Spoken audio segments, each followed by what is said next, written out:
इस्लामाबाद में पीटीआई का एहतजाज आवाम को मुंतशिर करने के लिए शेलिंग का सिलसिला जारी है। इसकी तफसील बता रही हैं जरमीन ज़हरा। जी बिल्कुल, यहाँ पे इस वक्त मैं मौजूद हूँ फजल हक रोड पर और यहाँ पर इस वक्त भी शेलिंग का सिलसिला जो है वो जारी है।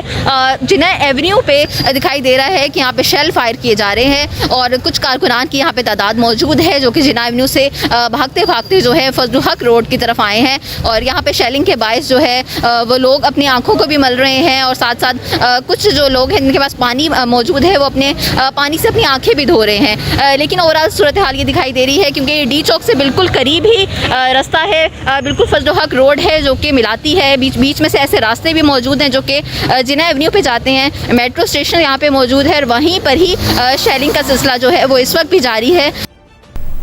वज़ीर आला खैबर पख्तूनख्वा का काफिला बुरहान इंटरचेंज पहुँच गया है। इसकी मज़ीद तफसील क्या है ये बता रहे हैं शहनाज गर्तेज़ी।